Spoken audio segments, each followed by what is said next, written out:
Vous écoutez le podcast de So Sweet Planet.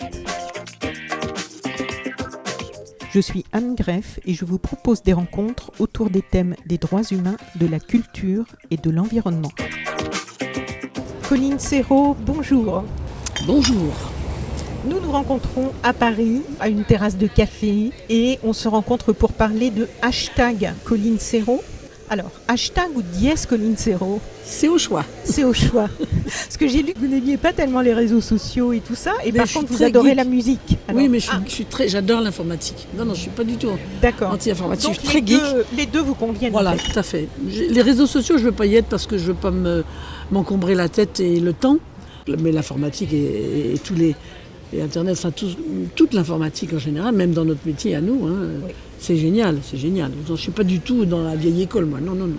On vous connaît bien sûr pour vos films que l'on est obligé de citer quand même à chaque fois, La Crise, La Belle Verte, devenue culte, 3 hommes et un couffin. Mais Colline Serrault, c'est tellement plus que ça. J'imagine que c'est comme pour certains artistes dans la musique, non ? Vous n'en avez pas un petit peu assez qu'on cite toujours juste ces 3 films-là, comme certains artistes, c'est toujours la même chanson Oh non, mais ça va, ça ne me dérange pas, tout va bien. Oui. Bon, donc c'est quand même tellement plus que ça, Colline Serrault. Vous êtes cinéaste, réalisatrice, metteur en scène de théâtre, vous êtes auteur, vous êtes actrice, vous êtes compositrice, vous êtes chef de chœur de la chorale Delta. Vous êtes à vous toute seule en fait, un bouillonnement culturel, je m'en suis rendu compte vraiment en préparant cette interview, un bouillonnement intellectuel, toujours en mouvement, un bouillonnement d'influences et de rencontres exceptionnelles qui, ce bouillonnement vous a même précédé. Quand on lit le livre, on comprend mieux. Ce livre parle de vous et rien que sa forme en fait parle assez bien de vous puisqu'elle sort des cadres habituels. Ce n'est pas une biographie ou un portrait traditionnel statique, c'est une présentation libre, ouverte, dynamique, puisqu'elle se prolonge même sur scène. Enfin, elle s'est prolongée, je ne sais pas s'il y a d'autres projets. Cette présentation en 3 parties qui s'intitule « Ceux qui m'ont précédé, texte à l'envers et quelques pensées ». Et ces 3 parties contiennent elles-mêmes en tout 23 hashtags. Donc nous allons en reparler beaucoup plus en détail si vous voulez bien. Moi j'ai trouvé sa lecture enthousiasmante et je dirais même, surtout dans le contexte actuel, jubilatoire. Comment est né ce projet ? Alors d'abord c'est né d'une envie de spectacle. Et puis le spectacle s'est joué à Lyon. Et puis il y a eu pour diverses péripéties, on n'a pas pu le jouer à Paris. Et là, Actes Sud m'a suivi, ils sont formidables, et ils ont dit on veut le bouquin. Et moi, je suis extrêmement heureuse de la forme de ce livre, parce qu'ils ont accepté il y a beaucoup d'iconographie, il y a beaucoup de photos, oui. C'est un beau livre. Et en même temps, je n'avais pas envie des structures bien carrées, des récits bien menés, avec des personnages qui sont fugués, etc. Je sais le faire. Je l'ai fait 36 fois dans mes films. J'avais envie d'une structure libre, et d'écritures diverses. Le premier texte, c'est presque un roman moderne, disons. J'ai adoré ce premier texte. Toutes sortes de styles différents, et j'avais envie de ça, j'avais envie de cette liberté de conception. C'est un livre libre, ouvert, où il y a en effet 3 parties, et des choses qui ne sont pas forcément directement liées, mais qui sont liées très très fortement par un lien souterrain. Et je suis vraiment très très très reconnaissante à Actes Sud d'avoir accepté cette liberté de structure. Oui, parce que c'est audacieux dans l'époque actuelle où tout est formaté. Voilà, il faut faire un roman, il faut faire un ceci ou un cela ou un... Non, là j'ai fait un truc qui me ressemble, quoi. Ouvert et libre. C'est ce que je me suis dit. Ça vous ressemble. Alors, ce qui est difficile, en fait, quand même, le problème que j'ai eu en préparant l'interview, c'est que c'est difficile d'en parler sans trop en dire, parce que le début, ce premier chapitre-là, hashtag Garrett et Bernoulli, je prononce bien. Le mathématicien, c'était les descendants du mathématicien Bernoulli. Oui. Qui est vraiment, là on le sent, écrit par la scénariste, parce qu'il y a un effet de surprise qui est parfait. Et moi je me demandais vraiment, en fait, quand j'ai reçu le livre, que j'ai commencé, où est-ce que vous nous emmeniez ? Je ne comprenais pas le titre, parce que ça ne me disait rien, je ne comprenais pas le rapport avec le hashtag de la grande partie, ceux qui m'ont précédé, je ne voyais pas du tout où vous nous emmeniez. Et en même temps, vous ne pouvez pas le lâcher quand vous avez commencé. Voilà, on ne peut pas le lâcher, c'est passionnant. J'ai adoré cette histoire incroyable, mais comme il faut garder cet effet de surprise pour le lecteur, donc je n'en dirai pas plus. Par contre, ces premiers chapitres, ils posent bien d'où vous venez, de ces ancêtres avec des esprits incroyablement libres. Justement, c'est vraiment étonnant, parce que Les premiers, Ça, c'est il y a plus 18e d'un siècle, siècle.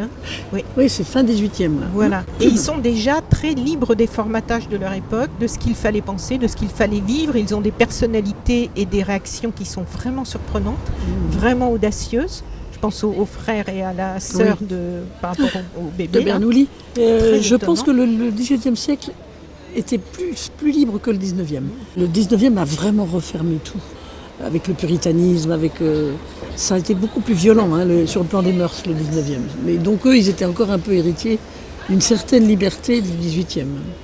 Et donc il y a ces lettres étonnantes, magnifiques et passionnantes. Elles Alors existent. ça, c'est après ça. Vous les avez imaginées. Elles existent. Ah oui, les lettres Incroyable. Les lettres après de Daniel et Madeleine, la deuxième histoire, Oui.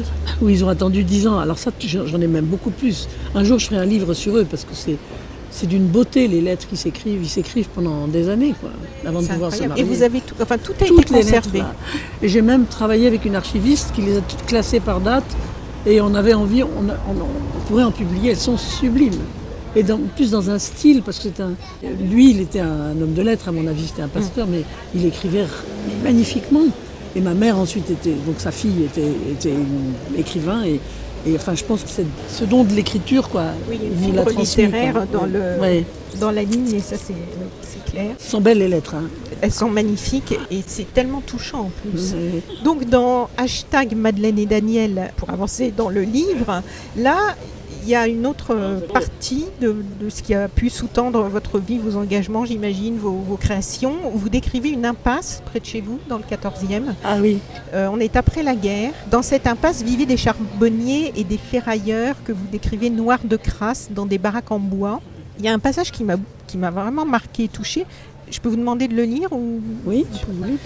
Oui, on croisait leur impasse pour aller à l'école et j'avais toujours envie d'y entrer pour voir de près, avec horreur et fascination, cette pauvreté. J'étais attirée par elle comme par un gouffre, un tourbillon qui pourrait m'emporter. Nous étions nous-mêmes dans une telle pauvreté que, bien que bourgeois par la culture, quelque chose en moi savait que la distance entre cette misère et nous pouvait d'une seconde à l'autre être annihilée, que je pouvais basculer dans le monde des charbonniers hirsutes en un clin d'œil, que notre famille pouvait se clochardiser à la moindre occasion. Cette peur et cette fascination pour l'extrême misère est restée ancrée profondément en moi. Je rêve souvent avec terreur de l'impasse au charbon. J'ai tout fait dans ma vie pour m'éloigner de cette pauvreté. J'y suis parvenue, mais aucune richesse ne sera suffisante pour réparer mes nuits d'angoisse quand les miséreux viennent en rêve me rendre visite avec leur visage terrifiant et que je me sens une des leurs. C'est pourquoi je me suis battue pour les déshérités, les femmes, les oubliées, les sans espoir et les sans dents. Alors c'est vrai que ça, je décris ce que je sentais après-guerre, parce que c'est vrai que la France était dans un état de délabrement. Quand moi je suis née en 1947, les années 50, c'était vraiment des années de reconstruction. Il y avait de la misère partout, dans Paris. Hein. La France avait été dévastée, les bombardements partout. Il a fallu renaître de tout ça avec une puissance de résilience et de vitalité qu'il y a eu en France. Mais c'est vrai qu'on était très très très proche de la misère et très... oui, elle était à deux doigts toujours de nous. Et on n'est pas si loin maintenant de cette situation. Combien de gens, quand ils sont licenciés, c'est ça leur vie maintenant. Oui. Alors il y a des filets, il y a des aides sociales, mais ça dégringole vite. Hein. Ça dégringole très très vite. Donc c'est aussi pour ça que j'ai écrit ça en me disant, nous on a connu ça, cette possibilité, cette peur de la dégringolade. Et maintenant on y est, quoi. On y est de nouveau. Hein. Donc ce vécu, ce ressenti là que vous décrivez, vous auriez pu l'enterrer, parce que d'autres l'ont fait, d'autres ont oublié. Mais en lisant ça, j'ai repensé à des scènes, parce que j'ai regardé quelques-uns de vos films là récemment, quelques scènes de La Crise, de La Belle Verte, de Chaos, et où en fait quand même, dans chacun de ces films, on voit des personnes qui sont dans leur bulle, des bulles de confort, et qui sont indifférents, insensibles à ce qui se passe en dehors de cette bulle, oui. À la souffrance des autres. Est-ce que ce désir de secouer, de réveiller, vous vient de là ? Oui, ou je ne sais pas si ça vient de là, mais c'est le phénomène de l'empathie, quoi. C'est toute l'histoire de la crise, en fait. Ce type se réveille, tout d'un coup, il prend deux grandes claques dans la figure. C'est l'histoire du mal occidental. Il prend deux grandes claques. Et du mal M-A-L-E. Ah oui, M-A-L-E. Oui, non, pas mal, mais on les aime bien. Hein, enfin ils sont un peu des gros bébés quand même. Oui. Et il se réveille, il prend 2 claques, et ça c'est le moment de sa vie où il commence à être vraiment vivant, quoi. C'est-à-dire qu'il commence à comprendre qu'il y a des gens autour de lui et qui déjà il comprend que les gens ne l'écoutent pas, ce qui est très nouveau pour lui. Pas plus qu'il n'écoute lui les autres d'ailleurs. Donc à travers son égocentrisme, il touche du doigt celui des autres et il voit, c'est tout le chemin qu'il fait au cours de c'est un chemin initiatique en fait, hein, de découvrir que si lui ne s'intéresse pas aux autres, personne ne va s'intéresser à lui, quoi. Oui. Et je ne le fais pas d'une manière moraliste parce qu'on est tous comme ça. Oui, mais dans La Belle Verte aussi, on voit, enfin, là ça va plus vite puisqu'il y a le phénomène de déconnexion permet que ça se passe en un instant. On en rêve tous. Hein. On gagne du temps, oui. Oui. On rêve de cette baguette magique pour déconnecter tout le monde. Donc je ne vais pas en dévoiler plus sur #Madeleine et Daniel, mais là aussi, donc quelle histoire d'amour étonnante. D'ailleurs, il y a pas mal d'histoires d'amour avant-gardistes dans ceux et celles qui vous ont précédés, parce que après on arrive donc à Beauvallon. Alors là aussi, que de personnalités, de femmes, d'engagement, d'esprit du don et de choix exceptionnels et avant-gardistes dans cette école, autant pour les méthodes d'éducation révolutionnaire que pour la santé, où on soignait déjà par homéopathie. J'étais vraiment étonnée de lire ça. Ah oui, non seulement l'homéopathie, on en est à nier complètement ces médecines. Pendant 60 ans, les gosses ont été soignés comme ça, il n'y a jamais eu aucun problème. Donc, méthodes révolutionnaires sur l'éducation, la santé, l'alimentation, la résistance, puisqu'il y avait des résistants, alors vraiment c'est même plus un nid de résistance. Voilà. Et puis c'est au-delà de la résistance dans le sens commun par rapport à la guerre, c'est vraiment une résistance générale par rapport à une indignation par rapport aux injustices. Et on est dans les années 30 au début de Beauvallon. Et 3 de ces femmes sont des justes, vous savez pas. Bah oui, elles ont sauvé beaucoup de juifs. Hein, oui. Vous avez été quand même vraiment j'étais bien entourée. Hein. Oui, donc, c'est pour ça que je leur rends hommage, parce qu'on n'est jamais rien tout seul. Hein. Et vous y avez vécu, je crois, 3 ans avant l'âge de 5 ans. Oui, mais après j'y étais tout le temps. Oui. Enfin, l'une était votre marraine. L'une était ma marraine, l'autre ma tante. Oui. Et puis ma grand-mère vivait là-bas, mon grand-père aussi, donc c'était toute la famille qui était là. C'était la maison familiale. Oui, donc moi j'y passais. Mon frère ensuite il y a vécu 15 ans, lui. Donc ma mère au début de sa vie donnait des cours, mon père était là aussi. Donc je veux dire, c'était Et puis toutes les vacances, et à l'époque les vacances c'était 3 mois. Hein. Et puis les vacances de Noël et de Pâques c'était aussi 3 semaines. Donc c'était des grandes périodes de l'année. Enfin c'était vraiment la moitié de la vie là-bas, quoi. Vos parents, ils adhéraient? Ah oui. Ils étaient en accord avec... mon père non, parce que mon père il a découvert, il a compris tout ça plus tard peut-être, je sais pas, mais en tout cas, ma mère, bien sûr, tout le monde. Mais par contre, il a agi pendant la résistance. Oui, il a été très courageux, mon père. Il n'a pas été un bon père, mais il a été très courageux pendant la guerre d'Algérie, avec Aimé Césaire aussi, avec les bonnets rouges aussi. Il a beaucoup soutenu les bonnets rouges, les mouvements de libération, pas forcément de libération, mais de résistance de la Bretagne. Et non, c'était un type bien, hein. Mais dans sa famille, moins. Oui. Il y en a eu plusieurs, j'ai remarqué je ne sais pas si c'est pareil chez les femmes, il y a eu pas mal de grands hommes qui dans leur famille étaient pas des modèles de comportement. Oui, c'est à lui que je pensais justement.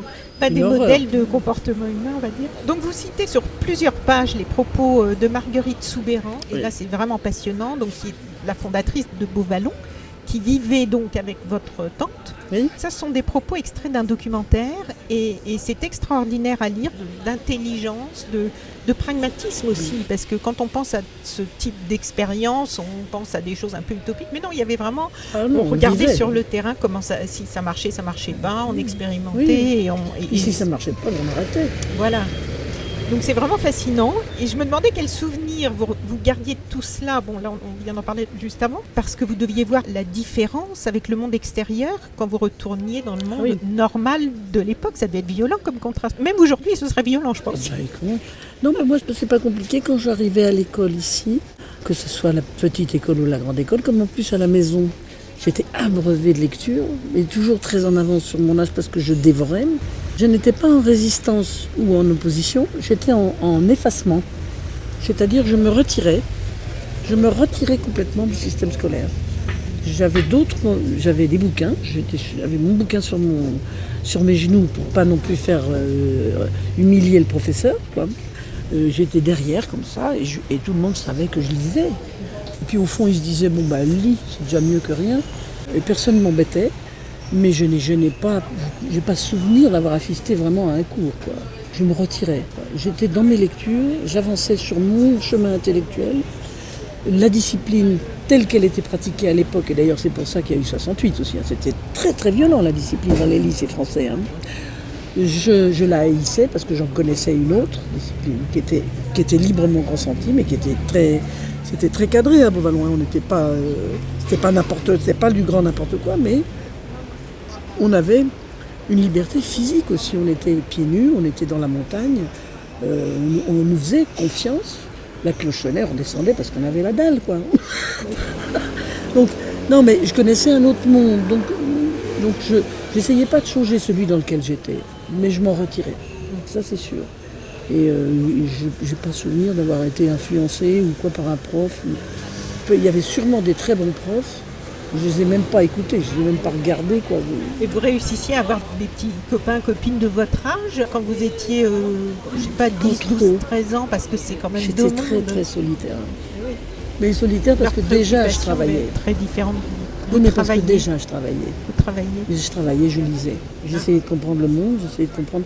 À 15 ans, j'avais lu tout Freud, hein. J'étais une espèce de machine intellectuelle, je voulais comprendre. Curiosité. Curiosité, et puis chercher comment ça se faisait, comment ça se goupillait, Et après, quand j'ai eu mon bac, je suis allée à la fac de lettres, et j'étais tellement atterrée de voir le système universitaire et la manière dont les gens pensaient, que je me suis barrée tout de suite, quoi. Vraiment, j'ai pas du tout adhéré à ça. Mais j'ai adhéré à pas grand-chose, mais j'ai quand même pris ce que je pouvais, voilà. Mais en tout cas, vous êtes... Mais j'avais, moi, un travail très, très profond, et très... En parallèle. Je lisais les philosophes, je lisais la littérature, je regardais la peinture. On était un milieu très, très, très cultivé, hein. C'est pas que je m'en vante pas, mais bon, je les remercie de m'avoir mise là. Mais j'avais, moi, la cervelle pour faire ça, quoi, pour avancer, quoi. Vous pensez que ça peut être donné à tout le monde? Bien sûr. C'est pas une prédisposition à la pas naissance? Du tout. Mais il y a différentes prédispositions. Tous les êtres humains, c'est ce que je dis, la théorie des 5 sens. On a 5 manières d'absorber ou d'être en contact avec le monde. On a les 5 sens. À l'école, vous avez que la vue et l'ouïe. Mais il y a des gosses qui sont... Oui, c'est vrai que c'est l'odorat qui va leur ouvrir le monde. D'autres, c'est le goût. D'autres, ça va être le toucher. Et le toucher, c'est tout ce qui est le mouvement, la mécanique, etc. Donc, et tout ça est complètement méprisé à l'école. Vous n'avez que 2 trucs, qui sont en plus les trucs qui passent par le numérique, parce que vous ne pouvez pas faire le toucher. Enfin, bon, il a essayé un petit peu avec le toucher les écrans. Enfin, toucher les écrans et toucher la matière, c'est quand même... Mais le toucher, on a 3 des 5 sens, donc la majorité qui ne sont pas employés en numérique. Et donc les gosses, c'est pour ça, moi mon idée, c'est qu'il faut chercher d'abord, très jeune, où les gosses sont doués. Et c'est ce que vous avez chez Steiner. T'es doué pour quoi, toi? Vas-y, qu'est-ce qui te plaît? Il y en a qui sont des organisateurs, il y en a qui méditent, il y en a qui sont des farfouineurs, il y en a qui sont mécaniciens à mort. Ils comprennent tout de suite un moteur. Moi un moteur, ça me... Voilà. Et à partir de là, c'est ce qui se passait à l'école, parce qu'on pouvait tout faire. On pouvait faire de la mécanique de vélo, on pouvait faire de la peinture, de la sculpture, on pouvait nager, à partir du don de quelqu'un, vous pouvez. Donc c'est comme ce qu'elle dit, vous la mettez d'abord dans une situation de réussite. À partir de la réussite, ça devient, on peut tirer les gens vers une connaissance. Il ne faut pas non plus être démagogue et il va falloir qu'ils apprennent l'arithmétique, l'orthographe, etc. Mais à partir d'un truc qui va leur faire plaisir parce qu'ils sont bons dedans. Et tout le monde est bon pour quelque chose. Et puis aussi, ce qui est tellement loin de notre système, enfin tel que je l'ai connu en tout cas, de pointer les points forts de l'enfant et pas ses échecs, ne pas appuyer, pas mettre le doigt systématiquement sur les points faibles et ce qui ne va pas. Et... Comme elle dit, l'échec, ça doit être complètement une exception. La règle, ça doit être le succès. Et on peut y arriver. Hein. On peut y arriver? Oui, on peut y arriver, bien sûr, avec les gosses, bien sûr.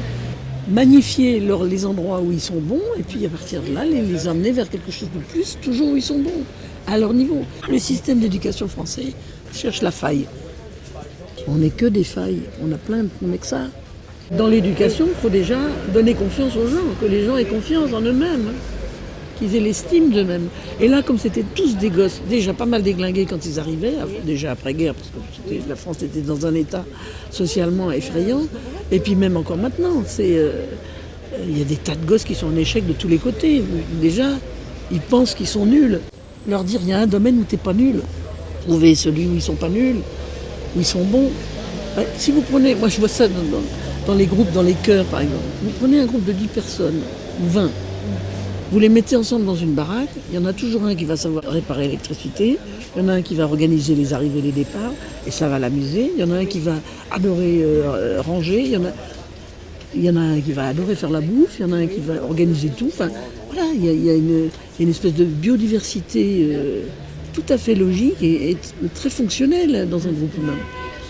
Mais il faut que la société soit organisée comme ça, avec la valorisation de toutes les tâches. Si vous êtes infirmière et que vous êtes sous-payée et traitée comme vraiment des sous-riens, ça va vraiment mal dans une société. Et je ne vous raconte même pas les institutrices et les profs. Mais qu'est-ce qui forme la jeunesse ? Tout ce qui s'occupe de la vie, quoi.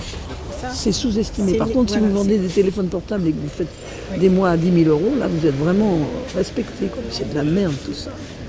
On est bien d'accord. Alors, avec ces femmes à Beauvallon qui protégeaient avec des actes héroïques les enfants juifs pendant la guerre, et puis votre mère et ses amis qui hébergeaient des réfugiés cubains, d'Amérique du Sud, d'Algérie, qui participaient à la publication d'auteurs dissidents soviétiques. Vous-même, vous allez très jeune visiter des prisonniers politiques en prison. Votre père travaille avec des intellectuels, vous l'avez dit, et des artistes aussi très engagés, Aimé Césaire, Kateb Yassine, puisque c'est lui qui le premier, je crois, qui a mis. On comprend que les gens qui s'accrochent à leur bulle de confort, là qu'on retrouve dans vos films, on comprend qu'ils vous irritent et que vous les mettiez en scène avec quand même beaucoup de bienveillance, je trouve, parce que c'est quand même un contraste entre les exemples que vous avez eus, puisqu'on peut quelquefois avoir sous les yeux de... Oui, mais c'est justement la différence entre un artiste et un politique. Un politique, il doit prendre parti précisément, lutter contre, agir, faire des lois, etc. Nous, on n'est pas dans cette démarche-là. Nous, on est dans une démarche où on doit parler à tout le monde et on ne peut pas être dans le jugement. Parce que, aussi, quand on comprend vraiment comment le monde est une espèce de soupe qui avance d'une manière extrêmement organique, il y a un système, il y a une manière. On ne va pas juger la grande ours qu'on trouve qu'elle n'est pas très bien. Elle est comme ça, quoi. Oui, il faut constater. Bon, le monde, il est comme ça, donc on se dépatouille dedans, on essaye de voir. Moi j'essaie plutôt de voir vers où ça va, comment ça peut y aller,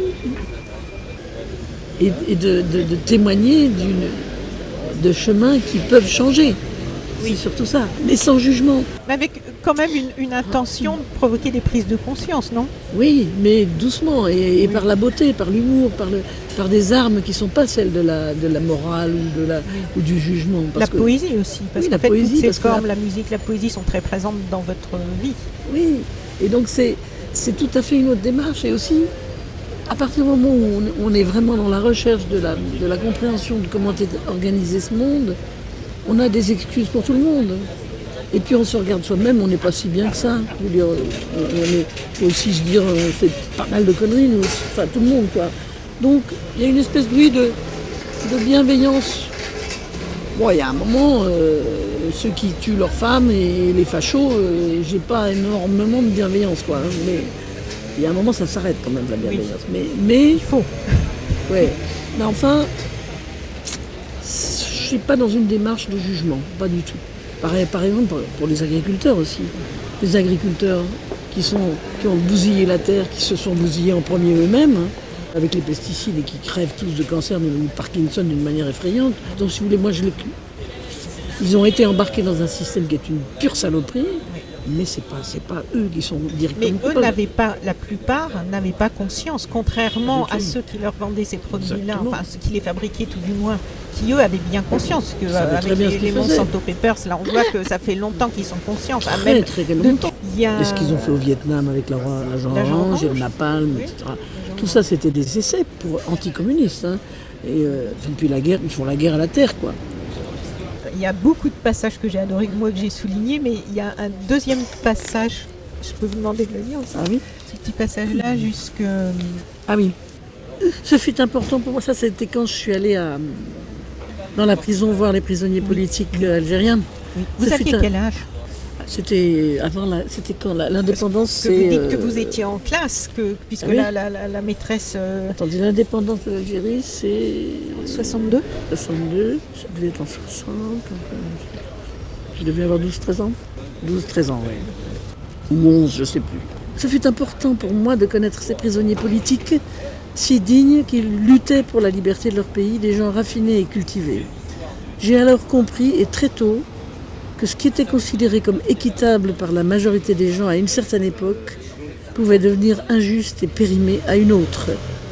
L'histoire de toutes les résistances, celle des Français contre l'occupation allemande, celle des républicains espagnols contre la dictature, celle des peuples colonisés pour leur indépendance, celle des femmes pour leurs droits les plus élémentaires, celle des minorités sexuelles, celle des paysans nourriciers du monde dont le nom même est devenu une insulte, celle du peuple lorsqu'il ne peut plus supporter qu'on le tonde comme un mouton, celle de la terre massacrée et celle des animaux piétinés, c'est mon histoire. Je n'en dévierai pas, bussais-je naviguer à contre-courant des pensées politiquement correctes de mon époque.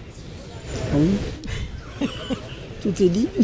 Oui, tout est dit, mais après je me demandais, c'est quand même formidable que vous ayez réussi dans des conditions parfois difficiles, parce qu'il n'y a pas toujours eu les financements, mais justement, j'ai entendu dans une des émissions que j'ai écoutées, et je trouvais ça très intéressant, puisque vous aviez l'esprit peut-être formé par tout ce qu'on a dit avant, de ne pas vous laisser mettre des bâtons dans les roues. Donc pour le film Pourquoi pas, où personne ne voulait financer, il n'y avait pas de l'aide du CNC et tout ça. Voilà. Et là, vous décidez que vous tournerez quand même sans aide.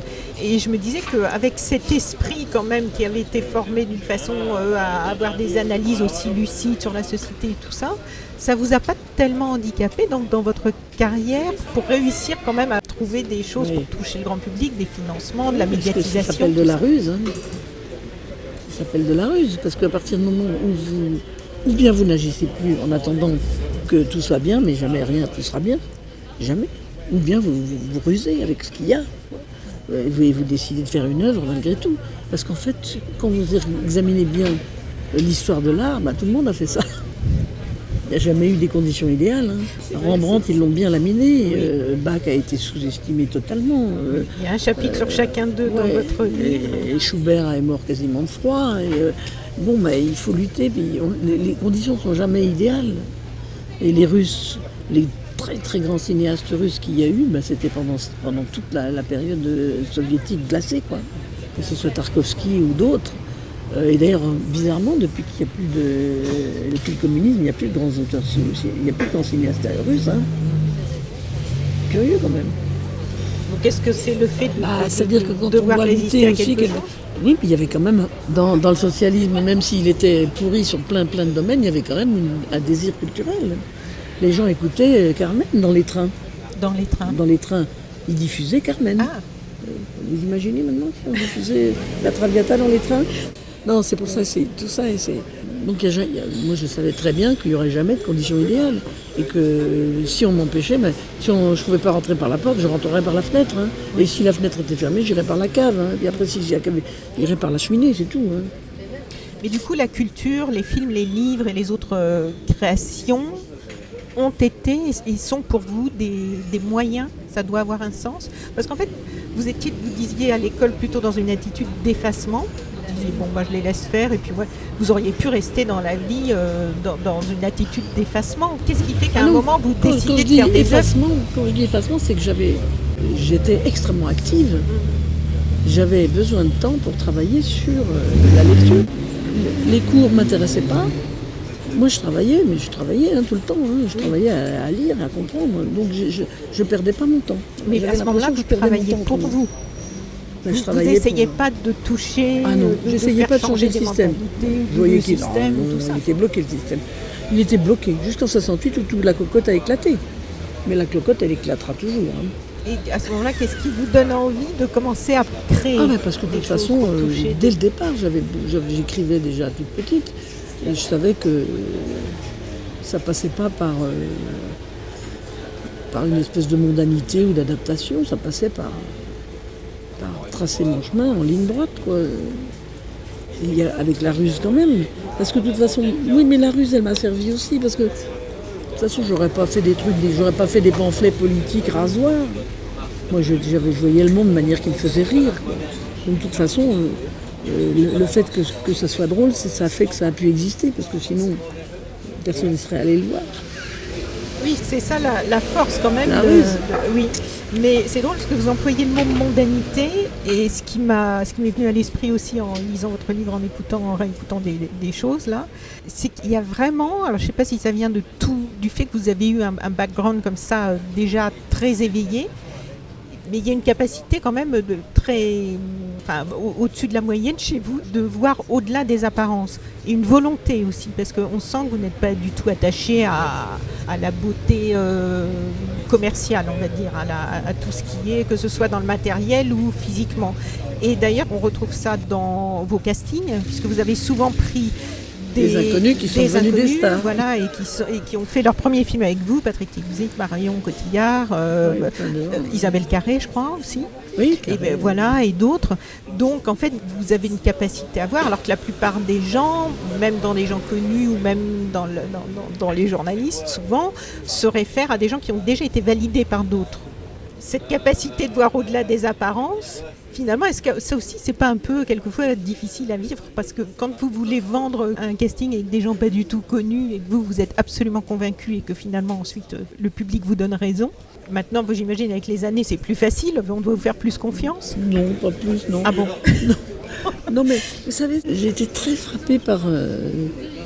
en dehors du fait que chez nous, alors de toute façon, en plus de la culture protestante, vous savez ce que c'est pas les apparences, on s'en fout, quoi. C'est vraiment très très. C'est une culture, c'est aussi un peu dommage des fois parce que ça peut manquer des églises protestantes, c'est un peu manque de sensualité, on peut dire. Mais moi j'aime bien les deux, donc ça va. Mais si c'est Balzac qui m'a beaucoup appris là-dessus. Dans Balzac, il a une espèce de, il fait très très bien la différence entre les gens qui sont des journalistes, qui sont des gens qui doivent faire avec la société, et puis les gens qui sont des créateurs. Il ne les juge pas, mais le créateur, il est dans sa baraque, il est à sa table et il bosse. C'est tout. Et lui, quand on va dans sa maison, dans le 16e, là, je ne sais pas si vous avez déjà vu la maison de Balzac. Non, j'ai vu sa maison à Sachet, en Touraine. Oui. C'est quelque chose de... La table où il écrit, elle est grande comme ça, quoi. Et il a écrit la comédie humaine là-dessus, mais c'est bouleversant, quoi. Parce que c'est même pas 1 mètre carré, quoi. Mais il s'est astreint à une discipline de travail de dingue, quoi. Et il s'est ruiné la santé à coup de café, il est mort drogué, quoi. Et cette espèce il a essayé lui aussi d'être mondain, de parvenir et tout ça. Il a essayé d'être copain avec les aristos. Et d'ailleurs, c'est ce qui fait aussi qu'il les a bien connus. Mais finalement, comme Proust, il y a un moment, il s'est dit où je vais là, et bien là, je vais là, moi. Donc il s'est enfermé et il a bossé. Et Proust, il s'est enfermé 10 ans pour écrire. Il n'a plus sorti, plus vu personne, il était enfermé, quoi. Donc, moi, je choisis ça. Moi, je choisis de travailler, encore maintenant et toujours. Et bien sûr, de faire des spectacles et tout ça, mais tout ce qui est superflu, je n'ai comme pouvoir que mon œuvre. C'est tout. J'ai que ça. Que mon œuvre. Je n'en ai pas d'autre pouvoir. J'en veux pas d'autre. Après, les gens prennent ou prennent pas. Ça, c'est les regards. C'est plus mon problème. Moi, j'ai que ça. Alors dans Texte à l'envers, la deuxième grande partie, ce sont des extraits donc, de vos écrits en tant qu'auteur et scénariste, et on y trouve entre autres les scènes devenues cultes du rétroviseur dans La Belle Verte, qu'on adore tous, et de Maria Pacôme dans La Crise. Alors là, ça sur Internet, c'est dément. C'est incroyable, j'ai fait des recherches, là, et en toutes les langues. Hein. On trouve en toutes les langues, avec des traductions, même ceux qui n'ont pas été traduits. Parce que c'est des millions, non? Par contre, La Belle Verte, c'est quand même un chemin. Parce qu'au début, en 2013, quand j'ai créé So Sweet Planet, un des premiers films que j'ai encouragé à regarder, c'était La Belle Verte. Et j'avais mis un petit lien vers la VOD en payante, en streaming. Je ne sais plus sur quel site. Bon. Ceux qui veulent vraiment la voir, il faut qu'ils aillent le commandent sur Internet. Chez Actes Sud, il y a le DVD et le livre. C'est quand même génial. Bon, après, s'ils veulent le voir en streaming, il y a 36 000 manières sur le net. Si vous voulez le voir, vous le voyez. Nous, on l'a tourné en 70 mm, c'est quand même très très beau comme image. Et là, tout ça, c'est très très moche. Quand Ah on oui, fait ça. il y a des copies. Dans les moments où je pense qu'il doit y avoir un producteur qui régulièrement les fait retirer, et dans ces moments-là, on retrouve des versions de pays qui ont fait des copies. On a l'impression que c'est filmé sur la télé directement. Des sous-titrages en quelle langue, je c'est un reconnais phénomène pas la langue. planétaire. Ah moi, oui, je l'ai vu en russe, je l'ai vu. Non, mais ça, C'est moi. vrai. Bon, je dis toujours. Enfin, je m'excuse d'avance auprès de mes collègues auteurs et de la SACD, mais parce que là, je veux dire, c'est out of control. Là, c'est out of control. Mais en même temps, cette espèce de soif que les gens ont de ce film, bah, c'est bien. Voilà, on ne peut pas se plaindre. Moi, j'y peux rien, moi. Et surtout que ça a une utilité par rapport à l'époque. Quand Bah même. oui. Donc, Puis moi, j'ai lancé le bébé. Maintenant, il a grandi, quoi. C'est tout. Et c'est un gros arbre maintenant. Ça va pas être facile de le déraciner. Oui, tant mieux. Et il y a aussi dans cette partie textes à l'envers, il y a aussi 3 extraits d'un film à venir. Et comment vous les avez choisis, ces textes à l'envers, et pourquoi ce titre et pour cette partie? À l'envers, parce que c'est vraiment pas politiquement correct. C'est vraiment contre l'idéologie de l'époque. Et ceux qui sont inédits parce qu'au moins là, ils sont pas censurés. Parce que le truc sur les labos, c'est quand même fort. Du coup, c'est un film Qui va se faire. Ah, qui va se faire. Mais vous savez déjà ce qui va être censuré ou pas? Comment Non, ça se passe? mais À quel moment voilà, on le vous texte demande de existe. retirer des... Ah bah non, j'obéis pas à la censure, moi. Oui. Mais par contre, il y a eu sur la Belle Verse, il y a eu un procès que j'ai perdu. C'est pour ça que je vous demandais, parce qu'il y a on voit réapparaître sur YouTube des extras où il y a marqué qui avait été censuré, donc je me suis demandé... Oui, il y a eu un procès, c'était saloperie. C'était sur le charity business, l'ARC. Donc j'avais fait une parodie de l'ARC. Oui, qui était cette association pour le cancer. Il était en prison pendant que je tournais. Oui, il y avait eu un énorme Évidemment, procès. évidemment. Oui. Donc la troisième partie, quelques pensées. Donc ce sont en fait comme des... Comment on peut appeler ça? Comme des essais sur différents thèmes. Oui. Alors là, ça balance, mais c'est très bien argumenté. Donc vous parlez par exemple des blessures narcissiques de l'homme, de l'humain, qui se croit tellement évolué, tellement supérieur, alors qu'il se comporte de façon puérile, oui, on peut le dire. Nourrisson. Donc ce petit humain-là, qui a servi tout ce qu'il peut pour satisfaire son avidité, qui s'accache tout, vous qui êtes très sensible au processus de réveil, d'éveil, de prise de conscience, est-ce que vous pensez que les prises de conscience actuelles sont encourageantes ou insuffisantes, et que les interpellations de la jeunesse sont intéressantes ou pas? Quel est votre regard là sur tout ce qui se passe en ce moment? Moi, je ne sais pas juger de ça. Insuffisante, je ne suis pas prof. Il y a une grosse prise de conscience. La jeunesse commence à s'en rendre compte. Ce que je regrette un petit peu, mais bon, c'est général, mais c'est le jeunisme. C'est-à-dire qu'au lieu d'essayer de comprendre comment on est, enfin, de faire un travail d'analyse et aussi de réparation, ils sont dans l'invective d'une génération. Mais attendez, la génération, d'abord déjà on leur a donné naissance, on les a élevés, on leur a fait bouffer tous les jours, alors qu'il y a énormément d'enfants qui ne bouffent pas. Et donc déjà, la première chose, c'est la gratitude. La première démarche, c'est la gratitude. Remercier ceux qui... Ouais, parce que tout le monde n'est pas des salauds ici. Il y a énormément de gens qui sont exploités par ce système. Mais la grande majorité. Donc quand cette espèce d'accusation comme ça, d'une génération contre l'autre, c'est débile et ça ne fait pas avancer le chemin. Pour moi, non. Il faut déjà peut-être quand même travailler sur comment on peut réparer, quels ont été les exemples historiques de résistance, comment est-ce qu'ils se sont dépatouillés, comment est-ce qu'on peut faire nous pour résister, pour s'organiser ensemble, pour que ça marche, non pas seulement, parce que finalement c'est une attitude de bébé, de dire « Ah, gna gna, vous avez tort », bah quoi vous avez tort, mais qu'est-ce que tu vas faire toi? Comment on fait? Et comment on fait, personne ne sait comment on fait. Et puis aussi de dire « Ah là là, les gens ne prennent pas conscience », non mais attendez, vous savez dans quelle détresse financière les 3/4 des gens se débattent. Ici à Paris on ne peut pas se loger, la jeunesse est obligée de vivre dans des micro-appartements pour pouvoir survivre et faire des études. En province, l'État a complètement abandonné la province. Enfin, alors, on est dans un État... Et en même temps, on est mieux avec la Sécu et tout ça que beaucoup d'autres endroits dans le monde. Analysons, regardons, étudions, cherchons, avant de pousser des gueulantes en disant vous m'avez fait du mal à moi, mais enfin toi, attends, mais t'es pas morte là. Et combien il y en a de milliards qui meurent là tous les jours? Faut quand même rester un peu modeste et puis voir qu'on est vraiment des super privilégiés, hein, avant de... Et puis surtout chercher des solutions réelles, pas des petits bouts de trucs, un petit godet d'eau quand il y a la forêt qui brûle. Hein. Enfin, je veux dire, les colibris sont bien gentils, mais... Ça va plus suffire. Non, il va falloir trouver d'autres formes de lutte. Et puis, il y en a qui se réveillent, des formes de lutte. Et puis, on est d'accord ou pas avec, mais n'empêche qu'il va falloir bien que ça passe le cran d'au-dessus. Et puis, par ailleurs, moi, on voit bien, c'est ce qu'on disait tout à l'heure, il y a 3 milliards, si vous alignez la Chine et l'Inde, 3 milliards de personnes qui n'ont pas du tout la moindre intention de passer en décroissance, mais pas du tout. Ils veulent être en croissance comme nous, ils veulent avoir les mêmes choses qu'on a nous, pourquoi est-ce qu'ils ne les auraient pas? Alors ils vont piller l'Afrique, enfin bon, il y a toute une géopolitique très complexe, il faut la regarder, s'y intéresser, voir comment. Et voir qu'on ne fait pas le point nous, avec nos petites histoires, nos petits machins. Donc, optimiste ou pas, j'en sais rien, je suis pas Madame Soleil, mais je pense pas que ça va faire le poids. Donc je pense que ce qui serait intelligent, c'est déjà de prévoir comment on fera quand il y aura un effondrement, déjà de se mettre en groupe, en communauté, et puis d'essayer de survivre. Déjà, ça serait intelligent.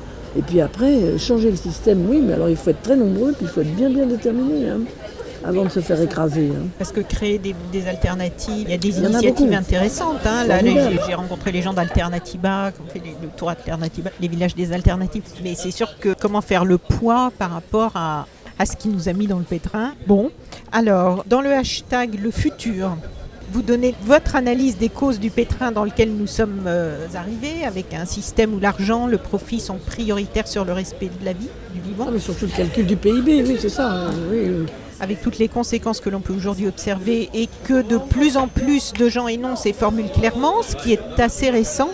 Oui. Et vous dites, stoppez ou ralentissez votre consommation et le talon d'Achille du capitalisme apparaîtra dans sa nue fragilité. Exactement. Ce n'est pas encore mûr. J'ai vu sur le net que vous êtes marraine de, je ne sais pas s'ils sont sous forme d'association, e-boycott. Mais qu'est-ce qui fait que ça ne prend pas plus le boycott? Parce que c'est un formidable... C'est pas mûr et le boycott en soi n'a pas d'intérêt s'il n'a pas d'alternative. C'est-à-dire, les gens ont des gros problèmes économiques. Ils vont au supermarché parce que le supermarché c'est moins cher. Ils n'achètent pas des produits bio parce que la société est organisée de manière à ce que le bio, qui est pourtant l'agriculture la moins chère à produire, comme les autres sont inondés de subventions, c'est les autres qui sont moins chers. Donc vous ne pouvez pas blâmer une population qui déjà, le 20 du mois, n'a plus un rond, de ne pas être vertueux écologiquement. Les vertueux écologiquement, ils sont des bourgeois. Donc déjà, on va analyser ça et on va arrêter de juger les gens. Il y a des moyens de pression, il y a des lois simples déjà, obliger absolument toute la restauration collective dans un pays à être en bio, parce que quoi, c'est les malades, les anciens, et puis surtout le futur, quoi, la jeunesse, qui mangent vraiment n'importe quoi, sauf dans... Commence à se répandre un peu partout. Hein. Il y a des villes entièrement en bio. Montsartou, ils ne mangent que en bio, les gosses. Où ça? Montsartou, dans le Midi. Il y a des villes, on peut faire la liste. Hein. Donc ça avance. Mais c'est mité, le territoire est mité par des choses comme ça qui sont bien. Et de tous les côtés, il y a aussi le prochain film de Marie-Monique Robin, je ne l'ai pas vu encore, mais qui s'appelle Encore des vues. Il paraît que c'est vachement bien, parce que c'est une expérience où des gens, ils ont fondé une entreprise, c'est que des chômeurs et des retraités. Ils ont mis tout leur salaire dans une entreprise. Oui. Et ils sont payés, hein, leur salaire leur revient. Mais au travers de l'entreprise, ils travaillent toute la journée à ce qu'eux ont envie de faire. Donc c'est-à-dire, s'il y en a un qui trouve qu'il faut aider l'assainissement des routes ou des ça, il fait cantonnier. Il est payé par son assoce et par son entreprise. Et chacun décide lui-même de ce qu'il a envie de faire. Et ça s'appelle l'intelligence collective. Tout le monde fait il y a des trucs rentables, des trucs pas. Mais tout le monde fait ce qu'il a envie de faire et il est sûr d'être payé parce que c'est son salaire de toute façon. Et du coup, est-ce qu'il n'y a pas des tâches que personne ne veut faire? Il se trouve que non. Non. Il y a toujours quelqu'un qui est d'accord pour aller aider les très très vieux ou nettoyer Et c'est celui qui vient de sortir ou il est en tournage? Il y en a un qui sort là. Il s'appelle Encore des vues. Je ne l'ai pas vu moi. Hein. Mais il paraît que c'est vachement bien. En tout cas, l'initiative paraît sympa, non? C'est formidable ça. Vous mettez vos ressources en commun, vous êtes sûr d'avoir une... Ça fait rêver, oui, c'est sûr. Et puis, mais c'est vous qui choisissez votre boulot. Et des fois c'est rentable, des fois ça l'est pas, mais l'entreprise marche très bien. De toute façon, il y a quand même un afflux qui arrive tous les mois. Et quand vous avez Mais l'afflux arrive d'où du coup de leur retraite et de leur chômage. Mais quand vous mettez des richesses ensemble, ça fait plus de richesses. Parce que ça fait des ressources. Après, ça peut faire... Enfin, je sais pas comment ça marche exactement, mais il paraît que c'est génial. On va aller regarder ça. Ouais. Nouveau film de Marie-Monique Robin. Ce qui m'a frappé aussi, c'est votre esprit de synthèse. Par exemple, cette phrase. Il y a eu, avant le monothéisme des civilisations dans lesquelles l'humanité avait conscience qu'elle n'existait qu'en tant que partie d'une soupe cosmique où tout était interdépendant. Donc vous citez les taoïstes, les aborigènes, les amérindiens. Mais ces civilisations ont été ensuite phagocytées par le patriarcat et le monothéisme. Alors que oui, il y avait cette conscience déjà de l'interdépendance des écosystèmes. Et donc c'est le dernier petit passage que j'aimerais que vous lisiez. Nous avons besoin de spiritualité, d'une vision qui dépasse nos égos, mais nous n'avons pas besoin des dogmes de la clique des divers clergés qui utilisent la détresse des humbles pour asseoir leur pouvoir. Nous n'avons pas besoin de ces religions qui ne relient rien, mais ont tout fait pour séparer les humains et écraser les femmes. Non, le monde n'est pas constitué de maîtres et de servantes, de dominants et de soumis. Non, ma mère n'a pas pour ultime but dans l'existence de veiller à mon bien-être. Non, les corps de ta femme et de ta fille ne t'appartiennent pas. Leur fidélité n'est pas un droit et elles ont une vie en dehors de toi. Non, la fonction de la nature qui t'entoure n'est pas de servir tes besoins. On dirait que c'est sorti d'un de vos films.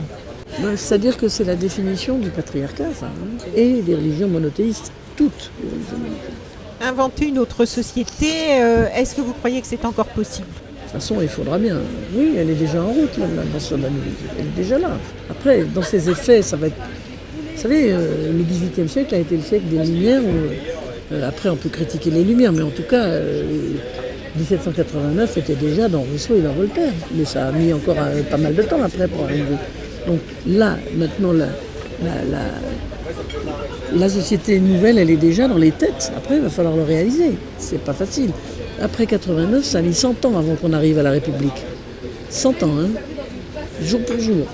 Avant qu'on arrive à une République relativement stable. Donc avant, il y a eu des retours de roi, il y a eu cet abruti de Napoléon, je l'appelle. Il y a eu des restaurations, il y a eu ceci, il y a eu cela, il y a eu le massacre des communards. Puis on est quand même arrivé à une vague république quand même. Donc c'est pas rapide. Tout ça ne se fait pas à l'échelle d'une génération. Hein. Le temps de l'humanité. C'est pas le temps, mais c'est pas le nôtre. Hein. Vos projets ? Il y a le film là, il y a un autre aussi que je suis en train d'écrire qui s'appelle Boomerang.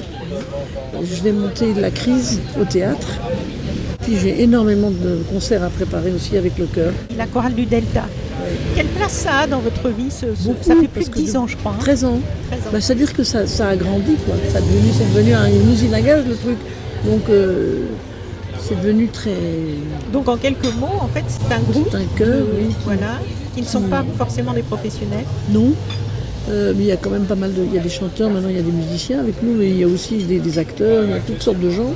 C'est gratuit. Puis, c'est gratuit pour y entrer, c'est gratuit. Les concerts sont gratuits, on est au chapeau. L'activité principale, c'est dans la Drôme et le Loir-et-Cher. On fait aussi des tournées dans le Loir-et-Cher. Moi, je vous ai vu en Indre-et-Loire. Oui, c'est ça. Oui, on déborde. Et dans l'été, on donne 45 à 50 concerts par été dans la Drôme, c'est-à-dire 2 par jour. Ah oui, c'est intensif. Oui, c'est très intensif. Et dans les villages, les chapelles, les cathédrales, les églises, enfin partout. Et on est très implanté là-bas. On est vraiment maintenant... on chante toujours dans les églises parce que c'est les plus beaux lieux. On chante des grands répertoires classiques difficiles, avec aussi quelques petites musiques du monde, enfin de la musique géorgienne, pas grégorienne, mais géorgienne, des fois russe. Mais c'est vraiment l'excellence pour tout le monde. Et on est très suivi, la population, toute population confondue, riches, pauvres, paysans, touristes, etc., ils sont tous là. Oui, ça je peux en témoigner parce que c'est ce que j'ai vu. Il y avait du monde. Hein. Et les gens étaient emballés.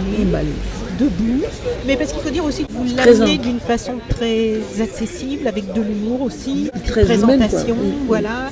C'est pas quelque chose de pompeux qui descend à la rue. Voilà, la vision élitiste de la musique classique, c'est une catastrophe. Ça a complètement détruit la musique classique. Parce que les gens, tous, quand c'est beau, que c'est bien présenté, ils y sont sensibles. Mais moi, j'adore le jazz, j'adore la variété aussi quand elle est bien. Je ne cherche aucun espèce d'ostracisme. Mais là, bon, il se trouve que nous, on fait ça, de la musique classique. Mais les gens adorent ça, mais tous, mais même ceux qu'on n'a jamais entendu. Donc c'est pas... Voilà, c'est vraiment une action à la fois artistique et culturelle, et une action sociale aussi. En moyenne, on est entre 70 et 80 concerts par an, ce qui est beaucoup. Juste pour terminer, ce que vous parlez il y a un chapitre sur Rembrandt et sur Bach, on sent, on a l'impression en tout cas que vous avez eu beaucoup de plaisir à les écrire. Il y a une finesse de description de ces personnalités, de leur travail, de leur exception. Pourquoi ces deux-là? Quel rôle ils ont joué dans votre vie à vous? Ils ont joué un rôle fondamental dans ma formation artistique, ça c'est sûr. Bon, il y en a d'autres aussi, mais là, ce que je voulais, c'était écrire des textes assez pointus sur... je connais bien le sujet, mais pas comme un historien de l'art. Les historiens de l'art sont des gens très précieux qui ont une certaine vision, disons, plus académique et plus universitaire de la question. Ils veulent savoir comment c'est fait, avec quels matériaux, d'où ça sort, où est-ce que ça a été vendu, etc. Ils savent toutes ces choses-là. Mais moi, ce que je voulais décrire, c'est la correspondance profonde d'un artiste à un autre artiste. Et cette forme d'analyse, je ne l'ai pas trouvée chez les historiens d'art. Parce que ça, c'est de ventre à ventre. C'est vraiment ça n'empêche pas la connaissance, mais c'est vraiment en quoi un artiste est utile à un autre artiste. Et à l'humanité, bien sûr. Mais je voulais avoir un regard d'artiste, d'artisan, de fabricant aussi d'œuvres d'art, sur les œuvres d'art. Et je crois que c'est, avec les outils qui sont là, les outils d'analyse politique, d'analyse freudienne, d'analyse aussi sociétale, mais voilà, un regard d'artiste sur ces gens-là. Oui, d'ailleurs, j'ai entendu dans une interview, vous dites que vous êtes allé à Vienne pour revoir des tableaux de Bruegel. De Bruegel. Et que vous vous êtes assise et que vous pouvez rester une heure et demie en cherchant pourquoi ça touche, pourquoi c'est beau. Oui, parce que c'est beau, mais après, il faut comprendre pourquoi. Comment. Qu'est-ce qui fait que Mozart, qui a strictement inventé aucune espèce de nouvelle forme sur le plan harmonique, enfin bon, si, mais c'était pas un novateur, Mozart. Donc pourquoi vous entendez une mélodie de Mozart, pas tout, ça peut être inégal, mais pourquoi est-ce qu'il est si grand par rapport à d'autres? Pourquoi? Qu'est-ce qu'il a fait? C'est quand même des mystères, ça. Et vous trouvez des réponses ou ça Pas reste à toujours. l'état de question? J'essaye d'en trouver. Non, il y a une partie de mystère, mais il y a une partie que nous, comme on est aussi des artistes et qu'on a aussi cette espèce de branchement à quelque chose qui nous vient d'ailleurs, on est peut-être en capacité de l'analyser, de le rechercher, ce truc qui fait que c'est plus grand qu'un autre. Ça m'a intéressé chez Rembrandt parce que Lievens, qui était son copain, était aussi habile que lui. C'est un très grand peintre, Lievens. Enfin, sur le plan artisanal, disons. Mais sauf qu'il s'est perdu en route. Alors que Rembrandt est resté fidèle à quelque chose qui n'était pas snob, qui n'était pas mondain, qui était dur aussi, mais qui était grand. Oui, en fait, en lisant la description, je trouvais que ça ne m'étonnait pas que vous l'ayez choisi et que vous le... Mais ça m'a inspiré. Voilà, parce que vous décrivez à quel point il s'émancipe des apparences et de son époque. Il y a une quête d'essentiel. Et il va au-delà de son époque. Ouais. Ça annonce déjà tout l'impressionnisme. C'est fou comment il était en avance, lui. Voilà, alors on peut pas, malheureusement, on ne peut pas parler de tous les hashtags parce qu'il y a tellement de choses passionnantes. Alors je recommande le chapitre sur Freud qui est quand même énorme. Et puis, c'est pas trop difficile à lire. C'est pas difficile. Non, ça se lit très facilement, c'est passionnant, c'est à la fois érudit et limpide. Puis voilà, on le lit comme on part dans un film. Il y a un rythme. Oui. Ah oui, le rythme c'est très important pour vous parce que non seulement dans la musique, je l'ai retrouvé dans autre chose, je ne sais plus, hier soir, là, en lisant, je l'avais noté, mais dans un autre domaine, qui n'est pas la musique. Vous parlez du rythme. Le montage. Non, oui, mais justement, Il y a le montage, parce que je vous ai entendu aussi dans une émission, vous disiez, et pour avoir fait un petit peu de montage moi-même, de façon un peu artisanale, mais je trouvais ça tellement juste, où vous dites qu'en fait la coupe, vous soignez beaucoup les coupes, parce que une coupe bien faite, que c'est miraculeux pour le rythme du film. Et c'est vrai, et ça se joue à une image, quelquefois on a l'impression que c'est même moins qu'une demi-image. Et c'est drôle parce que moi quand je cherche une coupe, on la cherche des fois mécaniquement, en se disant tiens ça va raccorder, là ça va pas raccorder. Mais oui, parce qu'il y a des règles, et quelquefois on cherche à les suivre et ça passe pas par là. Des fois ça marche, mais des fois ça marche autrement. C'est vivant, donc on sait pas. Mais le rythme, le trapèze, apprendre à se balancer et à sentir le rythme juste, non par l'oreille mais par le corps, ce rythme qui peut vous faire voler toujours plus haut, c'est à la fois une discipline de vie, une écoute, une arme précieuse dans notre métier, car l'humour est avant tout rythme. Ah oui, ça oui. Donc en fait on le retrouve dans tout. Très important. Oui. Et le rythme, le trapèze, vous n'en faites plus du tout. J'ai quand même un certain âge. J'en ai fait longtemps. Il n'y a pas des petits exercices que j'ai lu que quand vous vous ennuyez vraiment quelque part, vous partez dans ma tête. Pensée, vous partez faire du trapèze dans votre tête. Non, mais j'en ai fait pratiquement jusqu'à 58, 160 ans. Hein. Ah oui, quand même. Mais là, maintenant, quand même, les forces ne sont plus les mêmes. Mais c'est pas grave. Mais j'en ai fait tellement. Mais on peut les voir, mes numéros de trapèze sur le net. Hein. Ouais. Si vous tapez Golicero trapèze Gala de l'Union, et puis numéro de trapèze La Belle Verte, parce que c'est pas dans le film, c'est dans les bonus. Il est énorme le numéro. Il y a 2 numéros. Je suis contente parce que maintenant j'en fais plus, mais au moins ça existe. Et ça circule sur le net. Qu'est-ce qu'on peut vous souhaiter pour terminer et pour ouvrir sur la suite, Colline Serrault ? Que le monde aille mieux. Que le monde aille mieux. Parce que moi, ça va. J'ai fait ce que j'avais à faire et puis j'en ferai encore des trucs. Mais vos prochains films, c'est plus à moi qu'il faut penser. C'est en 2020, 2021 peut-être. 2021. C'est long un film. C'est commencé le tournage ou pas encore ? Non, pas du tout. Ah non. Non, le script est écrit, mais il faut maintenant. C'est toute la préparation, le financement, etc. C'est compliqué. Donc ça, c'est Tempête. Ça, c'est Tempête, puis j'écris en même temps Boomerang. Ça, c'est vraiment très drôle, Boomerang. Mais Tempête aussi. Vous avez ri en lisant ? J'ai beaucoup ri. C'est pour ça que je vous ai dit au début jubilatoire. Parce qu'il y a beaucoup de choses vraiment drôles. S'il n'y a pas l'humour et l'autodérision aussi. Parce que... Oui. Merci beaucoup, Colline Serrault. Chers auditeurs, si vous avez apprécié cet entretien, merci de mettre 5 étoiles au podcast de So Sweet Planet sur iTunes. C'est très important pour qu'il ait plus de visibilité. N'oubliez pas de vous abonner, soit à la newsletter sur sosweetplanet.com ou sur iTunes au podcast, ou les deux, pour être informé des prochains podcasts mis en ligne. À bientôt.